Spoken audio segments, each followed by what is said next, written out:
Hashtag the night Raw went to hell, the identity of the attacker who destroyed everything. They lied to us. For weeks, months, years, we've been fed this narrative that loyalty exists in professional wrestling, that brotherhood means something, that respect actually matters in that squared circle. December 8th proved every single one of us dead wrong. Because on that night, on Monday Night Raw, we witnessed something that transcends a mere attack. This wasn't just violence. This wasn't just another backstage assault that we scroll past on social media. What happened to Bron Breakker and Paul Heyman was a calculated execution, a message written in blood and broken bodies. And the person responsible? They walked among us the entire time. The cameras captured everything. The chaos, the screaming, the absolute carnage that left two of the most powerful figures in WWE laid out like roadkill. And here's what's eating me alive, what's keeping me up at night, what should be making your blood boil right now. We should have seen it coming. Let me paint you the picture of what Monday Night Raw looked like before everything went to absolute hell. The arena was electric.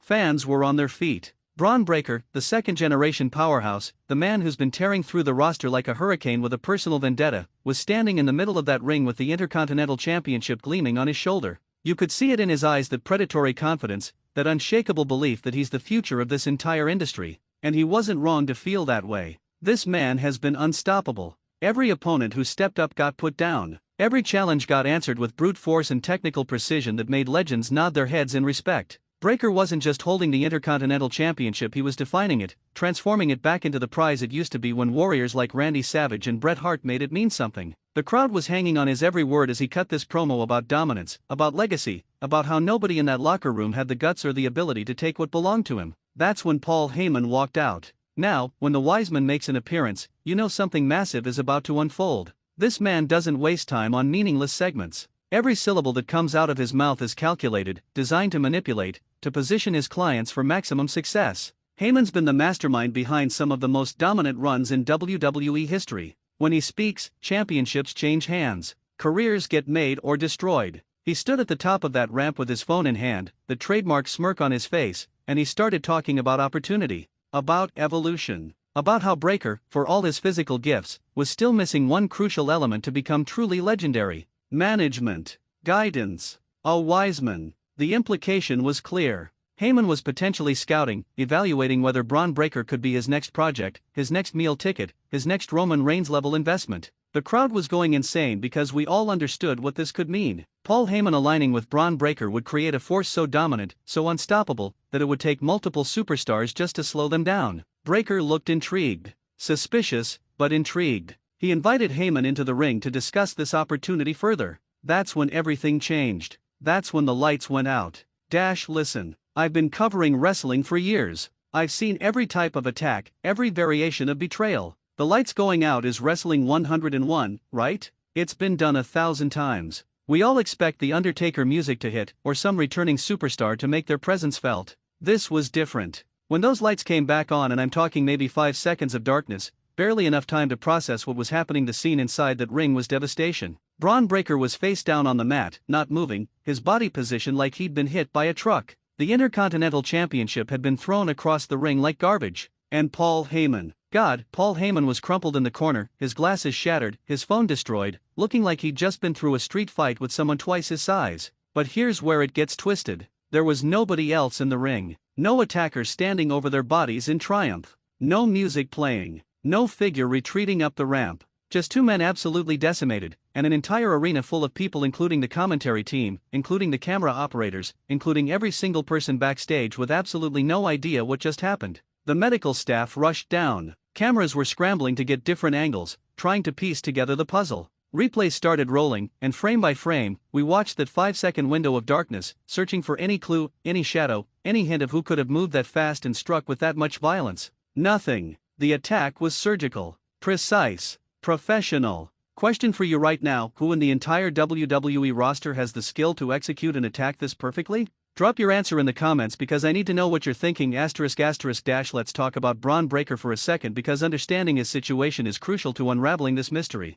This man has been collecting enemies like Pokemon cards. Every week, he's running his mouth, disrespecting legends, destroying rookies, making it crystal clear that he doesn't need friends, doesn't want allies, and considers everyone beneath him. That kind of attitude in professional wrestling? It doesn't just make you unpopular, it makes you a target. Think about his recent path of destruction. He ended Ilja Dragunov's momentum with a series of brutal attacks that left the Mad Dragon looking more like a wounded puppy. The disrespect wasn't just physical. Breaker mocked Dragunov's intensity, called his striking style cute, and basically told him to stay in his lane. He had that ongoing rivalry with Sheamus, a man who's been in this business for over a decade, who's held nearly every championship available, who demands respect through his body of work. Breaker treated him like an old relic that needed to be retired. The matches were wars, but the disrespect before and after? Unforgivable. Then there's Sami Zayn, the former Intercontinental Champion who never truly got his rematch, who's been lurking in the background, watching Breaker parade around with the title that Sami transformed into must-see television during his run.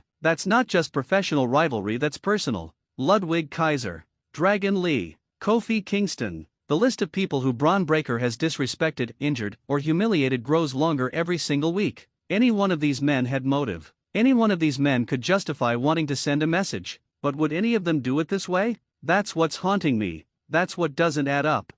Now let's shift focus to Paul Heyman, because his presence in this attack is the detail that everyone's overlooking, and it might be the key to everything. Why was Heyman attacked? Think about it logically. If someone had beef with Bron Breakker, why wouldn't they wait for a moment when he's alone? Why include Heyman in the violence when he was literally just standing there, potentially trying to help Breakker's career? Unless Heyman was the actual target, and Breakker was just collateral damage. That realization should send chills down your spine, because it opens up an entirely different pool of suspects. Paul Heyman doesn't just have enemies, he has people who want to watch him suffer. People whose careers he's destroyed. People who he's manipulated, used, and discarded like yesterday's trash. CM Punk's name immediately comes to mind, doesn't it? Their history is volatile. The lawsuit, the public feuding, the way Heyman chose Roman Reigns over continuing any association with Punk's return. But Punk's in AEW, and while I'd love to believe in the fantasy of him sneaking into a WWE show to exact revenge, that's not realistic, is it? What about Brock Lesnar?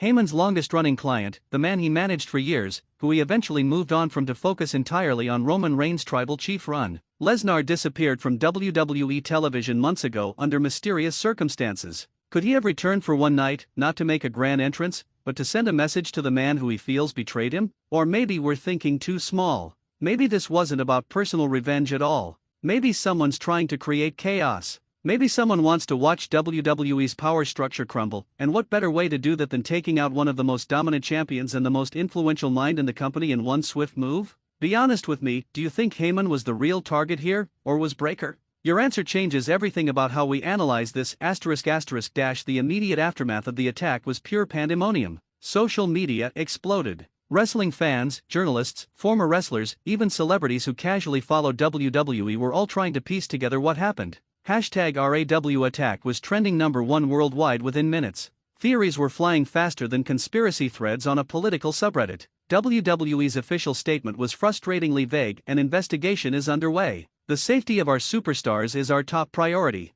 That's it. That's all we got. Behind the scenes, though, sources were leaking information like a sinking ship. Multiple wrestlers were reportedly pulled into meetings with management, asked about their whereabouts during the attack. Security footage from every angle was being reviewed frame by frame. Backstage interviews were being conducted to establish alibis. This wasn't just WWE trying to solve a storyline mystery for our entertainment, this felt real. The urgency, the seriousness, the complete lockdown of information, something about this attack rattled them to their core. And here's where things get even more suspicious: both Bron Breakker and Paul Heyman were immediately transported to a local medical facility. No cameras followed. No updates were given. For a company that usually milks every injury for dramatic television content, the silence was deafening. When WWE goes quiet, that's when you know something serious is happening. 48 hours passed with zero official updates. No Heyman on social media, a man who's usually tweeting cryptic messages and staying in character religiously. No statements from Breakker's camp. No follow-up segments on SmackDown despite the massive cliffhanger they'd created. Just silence. That silence was more terrifying than any promo, any video package, any dramatic reveal could have been. Because silence meant uncertainty. Silence meant that whoever orchestrated this attack achieved their goal: pure, unfiltered chaos. Let me walk you through the actual suspects one by one, because the internet has been working overtime trying to solve this mystery, and some of these theories? They're brilliant. Some are insane. But all of them are worth examining. Suspect number 1, Sami Zayn. On the surface, Sami's the obvious choice. He never got his fair rematch after losing the Intercontinental Championship. He's been floating in the mid-card while Breakker's been thriving with his title. The resentment would be justified. But here's the problem: Sami Zayn isn't a lights-out, surprise attacker. His entire character is built on fighting with honor, on being the underdog who overcomes odds through heart and determination. Would he really throw away his moral high ground for a sneak attack? Plus, Sami was actually visible in the crowd during the incident. Cameras caught him watching from the backstage area looking just as shocked as everyone else. Unless he's the greatest actor in WWE history, his reaction seemed genuine. The Heyman connection though? That's interesting. Sami and Heyman have history from the Bloodline storyline. Could there be unresolved tension we're not seeing? Possibly, but it feels like a stretch. Verdict: unlikely, but not impossible. Suspect number 2: Solo Sikoa and the new Bloodline. Now this is where things get juicy. Solo Sikoa has been trying to establish himself as the tribal chief in Roman Reigns' absence. He's been assembling his own faction, making power moves, demanding respect. But there's one problem with his claim to authority: Paul Heyman hasn't acknowledged him as the leader. Heyman's loyalty has always been to Roman Reigns. Everyone knows it. Solo knows it. And that lack of endorsement from the Wiseman has to be eating Solo alive. What better way to cement your position as the new authority than by taking out the symbol of the old regime? The attack on Breakker could have been simply because he was their collateral damage in a message meant specifically for Heyman. But here's the counter-argument: Solo's been doing everything publicly. His whole persona is about open confrontation, demanding recognition in front of the world. A sneak attack in darkness doesn't fit his current character trajectory. Verdict: possible, especially if Solo's trying to prove he's more ruthless than Roman ever was. Suspect number 3: a returning legend. This is the theory that has the internet losing its mind, and I can't lie, it's seductive to believe. What if someone from wrestling's past returned for one night to send a message? Someone who has history with both Heyman and the Intercontinental Championship?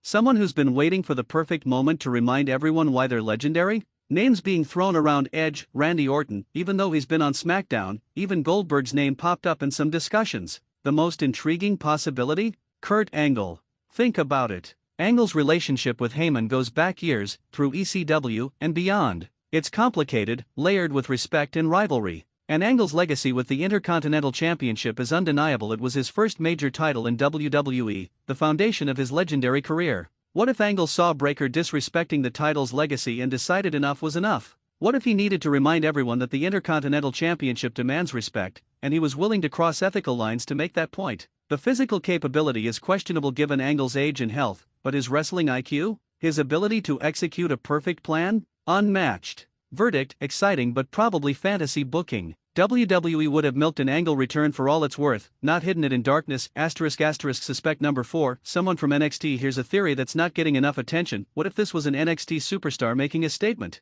We've seen it before: developmental talent getting frustrated with their position, deciding to force WWE's hand by creating chaos on the main roster. Bron Breakker came from NXT. He was their champion, their golden boy, and when he moved to Raw, he brought that dominance with him. What if someone from NXT is bitter about Breakker's success? What if they feel like they deserved the call-up instead? What if they're trying to prove they're more ruthless, more ready than Breakker ever was? Names like Carmelo Hayes, Trick Williams, or even someone completely unexpected could fit this profile. The attack's precision could be explained by someone who's been studying Breakker's every move for years, who knows his patterns, who's been waiting for this opportunity. Verdict: dark horse candidate that could lead to an incredible storyline if executed properly. Suspect number 5: Brock Lesnar. I mentioned him earlier, but let's dive deep into why Brock Lesnar makes terrifying sense. His relationship with Heyman is complicated at best, toxic at worst. For years, Heyman was Brock's voice, his advocate, the man who made him millions. Then Roman Reigns came along, and gradually, Heyman's focus shifted entirely to the tribal chief.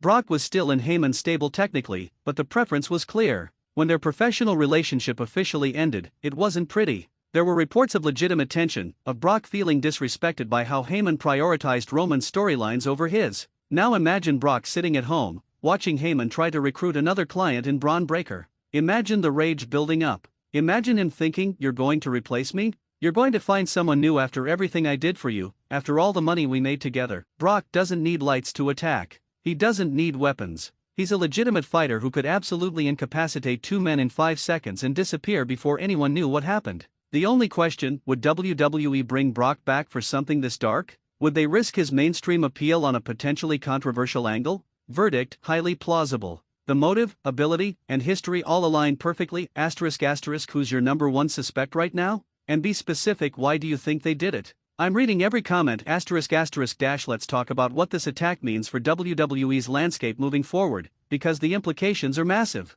The Intercontinental Championship scene just became the most unpredictable division in wrestling. Breakker was running through everyone, establishing clear dominance. Now, he's vulnerable. He's been exposed. Every wrestler in that locker room just learned that the unstoppable champion can be stopped decisively, violently, and without warning. Expect a flood of challengers. Wrestlers who were hesitant to step up before will now smell blood in the water. The championship that Breakker elevated through sheer force? It's about to become the most contested prize in WWE, and the matches are going to be brutal. Paul Heyman's position is equally fascinating. If he was the target, what does that mean for his future? Does he need protection? Does he align himself with someone powerful for safety? Or does he take this as a wake-up call and completely reinvent his approach? The other possibility, and this is twisted but stay with me, what if Heyman orchestrated the attack himself? What if this was all an elaborate scheme to create sympathy, to position himself as a victim so he could later reveal he was pulling the strings the whole time? Heyman's a master manipulator. We've seen him execute long-term plans that took years to fully reveal.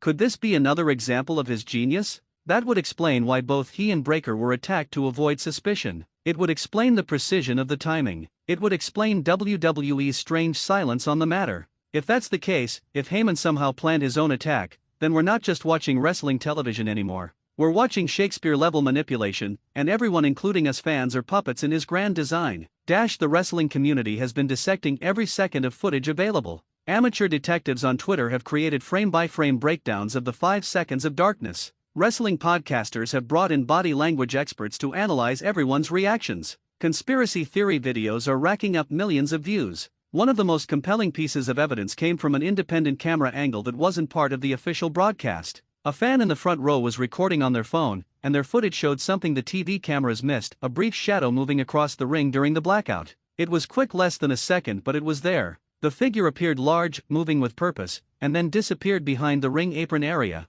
That footage went viral immediately. Wrestling forensic experts, yes, that's apparently a thing now, enhanced the video, tried to determine height and build based on the shadow, compared it to various wrestlers' physical profiles. The results? Inconclusive but fascinating. The build suggested someone between 6 feet 0 inches and 6 feet 4 inches, approximately 240 to 260 pounds. That eliminates some suspects and keeps others firmly in play. It rules out smaller wrestlers but includes a huge portion of the roster. Some analysts swear the movement pattern suggests someone with MMA training, the way they moved, the efficiency of motion, the calculated violence. That would point towards someone like Bron, Corbin, Gunther, or yes, Brock Lesnar. Others argue the shadow's posture indicates someone younger, someone still building their reputation, someone with everything to prove and nothing to lose. Do you believe fan footage can actually solve this mystery, or is WWE working us with planted evidence? Give me your take. Here's what's eating at me personally about this entire situation: the timing. December 8th wasn't just a random Raw episode. WWE's been building toward major storylines for WrestleMania season. Big returns are rumored. Championship pictures are being established. The Royal Rumble is approaching fast. This attack disrupted everything. That suggests it's either the most important storyline WWE will tell in the coming months, or it was a legitimate unscripted incident that forced them to completely rethink their creative direction. I'm leaning toward the former, but I can't shake the feeling that there's an element of reality here that's making everyone uncomfortable. Think about how protective WWE is of their champions. Breakker's been positioned as a cornerstone of Raw's future. They wouldn't risk making him look that vulnerable unless they had something massive planned to follow up. Similarly, Paul Heyman is one of the most valuable assets in wrestling, not just as an on-screen performer but as a creative mind. His input shapes storylines. His experience guides younger talent. Making him a victim of violence isn't something WWE would do casually. So what's the payoff? What could possibly justify this level of chaos and risk? My theory, and this is pure speculation,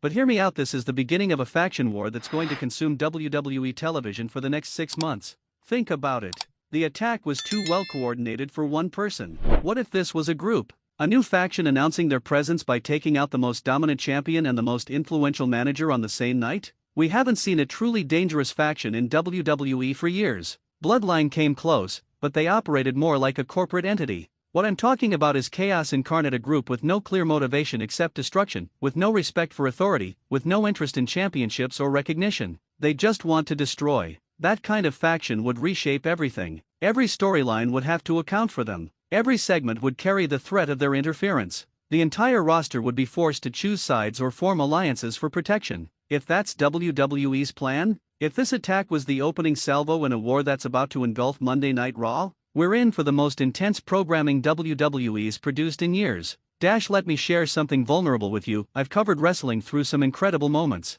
Title changes that made me jump out of my seat. Returns that brought tears to my eyes. Matches that redefined what's possible in that ring. This attack on December 8th hit different. There was something raw about it, something unsettling that went beyond typical wrestling drama. Maybe it was the silence after the lights came back on. Maybe it was the genuine fear in the arena. Maybe it was the realization that in 5 seconds, everything we thought we knew about Raw's hierarchy got destroyed. For years, wrestling fans have complained about predictability. We've begged for surprises, for genuine shocks, for moments that make us question what's real and what's storyline. December 8th gave us exactly that, and honestly, it's terrifying. Because if WWE's willing to go this dark, this violent, this unpredictable, what comes next? How do they escalate from here? When the identity of the attacker is finally revealed.